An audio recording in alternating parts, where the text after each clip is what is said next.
Maite y los amigos, bienvenidos a más de este video. Estamos en nuestra segunda clase de guaraní en castellano. Para quien todavía no ha visto la primera clase, les voy a dejar pasando acá el link donde podéis accesar para ver la primera clase. Yo me llamo Julio Alfonso y en este canal aprendemos guaraní. Hoy vamos a ver sobre el abecedario, el alfabeto guaraní, y también veremos cómo preguntar por nombre o hacer preguntas y responder. Muy bien, el abecedario en guaraní, tenemos acá todas las letras del abecedario en guaraní y vamos a ver cómo pronunciamos cada letra. Es esencial que aprendamos el alfabeto guaraní para que así conozcamos los nombres de las letras, de las consonantes y cómo se usan estas consonantes y esas letras.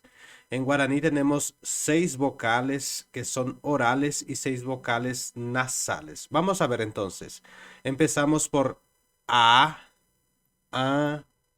she, e, ge, ge, he, i,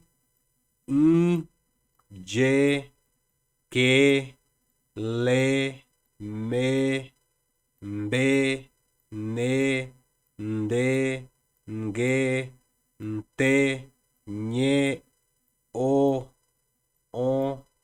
P, re, se, te, u, v, y puso. Puso significa reviento del sonido, o sea, corte de sonido. Muy bien, vamos a ver acá entonces lo que tenemos. Tenemos las dos vocales siempre juntas. Entonces tenemos la vocal oral y la vocal nasal. En guaraní, las vocales orales llamamos de yuruá, que viene de la boca, que es propio de la boca, y las nasales le llamamos tiwa, que quiere decir de la nariz. Fíjense que boca quiere decir yuru y ti es nariz. Entonces por eso decimos propio de la nariz y propio de la boca, ¿ok? Y tenemos aquí algunos, las consonantes. Tenemos consonantes orales y consonantes nasales. ¿Cuáles son las orales? Las orales son she, ge, he, ye, que, le, pe, re, se, te y ve. Las demás son consonantes nasales, que son ge, me, be, ne, de, nge, te y ñe. Todas estas consonantes son nasales. Bueno, aprendimos hasta acá los nombres, o sea, cómo pronunciamos el alfabeto guaraní. Esto es muy esencial que aprendas, que conozcas las letras. Entonces, les pido encarecidamente que practiquen, que vuelvan al video y empiecen a practicar como yo digo, y después practiquen atrás para que conozcáis así las letras. Fíjense que la CH pronunciamos como she, ¿ok? Y acá pronunciamos como G. Y la J pronunciamos como Y. Y de yo, por ejemplo. En Argentina no se dice yo, se dice yo, creo, en varias partes, ¿verdad? Acá este J sería como si fuera Y. Y acá lo que tenemos que dar más atención es al U. Este U es la Y en guaraní y le llamamos de U. Hay que dar énfasis a esta U y también tenemos la Y acá tenemos también otra palabra que usamos. Esto se usa mucho, o sea, se usa solamente en castellano, que es la R, las dos R. En guaraní, en cualquier parte que haya solamente una R, pronunciamos re, ¿ok? Si la palabra empieza con R, sería are. Ok, no sería re. Por ejemplo, en el castellano decimos ratón y empieza con una sola R o R, le digamos así. Y acá en guaraní no. Por ejemplo, si vamos a decir razón, tenemos que usar dos Rs. Continuando con nuestra clase, ahora vamos a ver cómo decimos esto. Mbae por andú. ¿Qué quiere decir mbae? Mbae quiere decir cosa y por andú es pregunta, o sea, preguntar. Mbae por andú viene a ser preguntar algo. Y bueno, ahora vamos a ver, por ejemplo, cómo preguntamos ¿cómo te llamas o cuál es tu nombre? Acá en Brasil, por ejemplo, se usa mucho cuál es tu nombre, pero nosotros decimos cómo te llamas, cómo te llamas, cómo es su nombre, por ejemplo.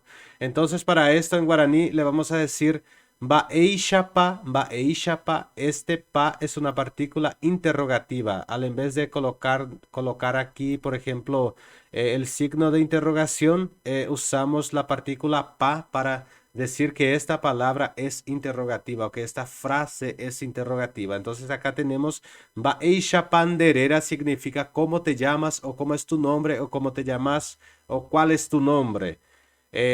Mi teclado no tiene, como es en portugués, no tengo para cómo abrir el signo de interrogación. En castellano tenemos abierto y cerrado el signo de interrogación. Bueno, la respuesta sería she, sherera, she, yo, sherera, porque viste que esto también puede ser pronombre posesivo. Entonces acá tenemos el pronombre personal y el she automáticamente también se torna pronombre posesivo. Entonces, yo me llamo. Esto se torna ahora como si fuera me. Y no hay necesidad de que usemos, por ejemplo, she, sherera. Podemos decir solamente sherera y agregar tu nombre. Sherera, que nombre quiere decir rera, ¿ok? Y baeisha sería la unión de que más como, o de cómo más que, sería baeisha. Bueno, entonces Sherera, me llamo o mi nombre es. Y acá tenemos otra pregunta que sería Bou Aru Reguereco o Rereco. Acá escribimos Rereco. Entonces sería Bou Aru Rereco. La palabra original sería Bovu, Bovu, ¿ok? Entonces Bou Aru Rereco. Bou quiere decir cuánto, cuántos. Aru tenemos como año, año. Aru sería año. Rereco vienes de tener. Reco vienes de tener. Y re es la segunda persona. Entonces serían Bou Aru pa Rereco o Bou Aru Rereco sería cuántos años tenés o cuántos años tienes. Y la última pregunta que tenemos acá demostrativo es Mo Reiko. Mo significa dónde o quiere decir dónde y Reiko, el ko es de estar o vivir. ¿Dónde vives o de dónde eres o de dónde sos? Cuando hacemos esta pregunta, Mo Reiko es dónde vivís o dónde, de dónde eres o de dónde sos. Y así finalizamos nuestra clase de hoy. Fue corta y rápida y espero que os haya gustado y que haya sido de buen provecho y que haya agregado mucho a vuestros conocimientos y a vuestro aprendizaje. Y así nos vemos en la próxima clase.